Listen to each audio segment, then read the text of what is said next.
Assalamualaikum warahmatullahi wabarakatuh. Perkenalkan nama saya Radita Ninda Azani Yurisman dari TI 4205. Di sini saya akan membahas soal nomor 2 UAS Statistika Industri. Untuk mempersingkat waktu, mari langsung masuk ke pembahasan nomor 2. Soal nomor 2 UAS Statistika Industri. Soal tersebut merupakan uji korelasi dan regresi linier. Nah, untuk menyelesaikan soalnya, untuk yang A kita membuat scatter plotnya. Di sini kita tinggal memasukkan nilai X, Y yang terdapat pada tabel di soal. Nah, ketika kita masukkan sehingga didapatkan gambar scatter plot seperti yang ada di layar. Nah, hal tersebut menunjukkan bahwa hubungan linier X dan Y itu adalah negatif. Kemudian untuk yang B adalah menentukan korelasi sampel antara variabel X dan Y-nya. Di sini kita membuat tabel terlebih dahulu seperti yang ada di layar. Nah, di sini kita masukkan nilai variabel X-nya dan variabel Y yang ada pada soal. Kemudian kita cari total untuk variabel X dan variabel Y-nya, sehingga didapatkan total variabel X adalah 299, lalu total untuk variabel Y adalah 167. Kemudian kita cari rata-rata variabel X dan rata-rata variabel Y dengan cara totalnya dibagi dengan banyaknya data. Sehingga rata-rata variabel X didapatkan 37,375 dan untuk rata-rata variabel Y adalah 20,875. Kemudian kita mencari nilai dari tiap-tiap variabel X dikurangi dengan rata-rata variabel X dan nilai tiap-tiap variabel Y dikurangi dengan variabel Y rata-ratanya. Sehingga didapatkan untuk yang X dikurangi dengan rata-ratanya adalah min 10,375, 6,625, dan seterusnya. Dan untuk yang nilai Y dikurangi dengan variabel Y rata-ratanya didapatkan 9,125, lalu ada min 1,875, dan seterusnya. Kemudian setelah itu hasil dari nilai X dikurangi dengan variabel rata-rata X-nya dan nilai Y dikurangi variabel Y rata-ratanya kita kalikan, yaitu min 10,375 dikali dengan 9,125 sehingga didapatkan hasilnya min 94,672. Lalu 6,625 dikali dengan min 1,875 sehingga didapatkan hasilnya min 12,422. Dan seterusnya, kemudian setelah itu kita totalkan sehingga didapatkan totalnya adalah min 427,626. Kemudian kita juga mencari nilai X dikurangi X rata-ratanya tetapi dikuadratkan, yaitu dengan cara min 10,375 dikuadratkan sehingga didapatkan hasilnya 107,641. Dan seterusnya, kemudian kita jumlahkan sehingga didapatkan totalnya 711,878. Kemudian kita juga mencari hal yang sama pada nilai Y dikurangi dengan Y rata-ratanya dikuadratkan, yaitu 9,125 dikuadratkan sehingga didapatkan hasilnya 83,266 dan seterusnya. Kemudian kita jumlahkan sehingga didapatkan totalnya adalah 286,878. Setelah itu kita dapat mencari koefisien korelasi sampelnya dengan rumus seperti yang tertera di layar.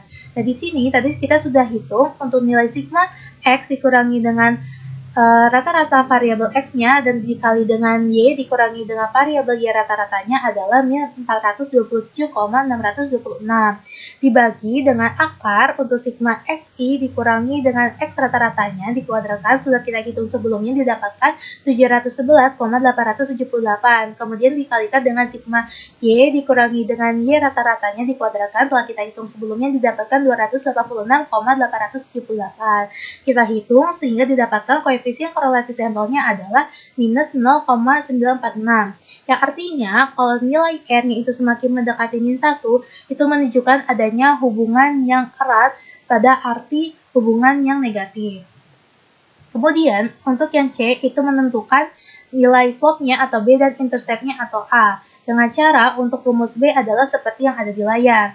Nah, di sini tadi kita sudah hitung untuk nilai sigma XI dikurangi X rata-ratanya dikali dengan Y dikurangi Y rata-ratanya adalah minus 427,626 dibagi dengan sigma X dikurangi dengan X rata-ratanya dikuadratkan tadi sudah kita hitung didapatkan 711,878 sehingga didapatkan untuk nilai B-nya adalah minus 0,601. Lalu untuk intercept-nya atau A-nya dengan rumus Y rata-rata dikurangi dengan B dikali X rata-ratanya, yaitu sudah kita hitung di mana Y rata-ratanya adalah 20,875, dikurangi dengan nilai B-nya tadi minus 0,601, dikalikan dengan X rata-ratanya adalah 37,375. Kita hitung sehingga didapatkan nilai A-nya adalah 43,337. Sehingga kita dapat mengetahui persamaan regresi linearnya, yaitu di mana Y sama dengan A ditambah BX, yaitu 43,337 dikurangi 0,601 X. Kemudian untuk yang D, di sini aku menggunakan uji signifikansi parameter beta secara parsial. Nah, pertama yang ditentukan adalah menentukan hipotesis H0 sama H1-nya. Untuk H0-nya yaitu adalah beta sama dengan 0, di mana tidak ada pengaruh variabel X secara signifikan terhadap variabel Y. Lalu untuk H1-nya adalah beta tidak sama dengan 0, berarti ada pengaruh variabel X secara signifikan terhadap variabel Y. Setelah menentukan hipotesis, kita masuk ke uji statistik dengan menggunakan uji T. Nah, di sini pertama aku menghitung nilai partisipasi dan variasi totalnya. Nah, dengan pertama kita mencari nilai SXX. Nah, SXX ini didapatkan dari sigma XI dikurangi X rata-rata dikuadratkan, di mana kita sudah dihitung pada nomor 2B didapatkan 711,878. Kemudian mencari SY yang rumusnya itu adalah sigma YI dikurangi Y rata-rata dikuadratkan, di mana kita sudah hitung di nomor 2B, yaitu didapatkan hasilnya 286,878. Dan mencari nilai SXY, di mana rumusnya adalah sigma XI dikurangi X rata-rata dikalikan dengan YI dikurangi Y rata-ratanya, di mana kita sudah hitung pada slide sebelumnya, yaitu didapatkan minus 427,626. Kemudian setelah itu kita dapat mencari jumlah kuadrat total, jumlah kuadrat regresi, dan jumlah kuadrat error seperti yang ada di layar. Sehingga didapatkan jumlah kuadrat totalnya adalah 286,878, lalu jumlah kuadrat regresinya adalah B dikali SXY, yaitu didapatkan 257,003, lalu untuk jumlah kuadrat errornya, yaitu jumlah kuadrat totalnya dikurangi dengan jumlah kuadrat regresi, sehingga didapatkan untuk jumlah kuadrat errornya adalah 29,875. Setelah itu, kita menghitung standar error koefisien regresinya atau SB-nya, di mana kita mencari S-nya, yaitu rumusnya adalah akar SSE atau jumlah kuadrat error dibagi dengan derajat kebebasannya, yaitu I, rumusnya adalah N dikurangi 2, di mana tadi jumlah kuadrat errornya sudah kita hitung didapatkan 29,875 dibagi dengan N-nya banyak datanya ada 8, maka 8 dikurangi 2, sehingga kita hitung hasilnya adalah 2,231. Kemudian kita baru bisa mencari standar error koefisien regresi atau SB-nya dengan rumus S per akar SXX, di mana S-nya adalah 2,231 dibagi dengan akar SXX-nya yang sudah kita hitung pada slide sebelumnya adalah 711,878, sehingga didapatkan koefisien regresi errornya itu adalah 0,084. Kemudian kita selanjutnya menghitung uji statistik T-nya dengan rumus seperti yang ada di layar, di mana B-nya sudah kita hitung pada nomor 2C, yaitu didapatkan minus 0,601 dikurangi beta 0-nya adalah 0, dibagi dengan SB-nya atau standar error koefisien regresi yang sudah kita hitung, yaitu 0,084, sehingga didapatkan nilai T hitungnya adalah minus 7,155. Setelah itu, kita akan mencari daerah kritis dan kriteria ujinya pada taraf 5%. Nah, pada tarafnya 5% dan nilai derajat kebebasannya itu adalah N dikurangi 2, di mana banyak datanya adalah 8, sehingga didapatkan derajat kebebasannya adalah 6. Lalu pengujian di dua sisi untuk nilai. Nah, T tabelnya kita cari dengan T alfa dibagi dengan 2, pi-nya, yaitu T untuk nilai 0,025,6 itu didapatkan pada tabel adalah nilainya 2,447.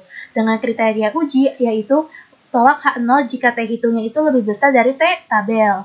Nah, seperti yang bisa kita lihat bahwa tadi sebelumnya kita hitung hasil T hitungnya itu adalah minus 7,155, di mana nilai T hitung itu lebih kecil dari T tabel, sehingga keputusan kita adalah menerima H0. Sehingga kesimpulannya adalah berdasarkan data sampel pada tarafnya 5%, itu membuktikan bahwa tidak ada pengaruh variabel X secara signifikan terhadap variabel Y. Kemudian untuk yang E menentukan koefisien determinansinya. Di sini kita buat dulu tabel seperti yang ada di layar. Nah, di sini terdapat nilai Y yang seperti corak topi, itu merupakan variabel terikat dari persamaan regresi linier, yang itu Y sama dengan 43,337 dikurangi 0,601 dikali dengan X. Di sini kita masukkan nilai X-nya sesuai yang ada pada tabel.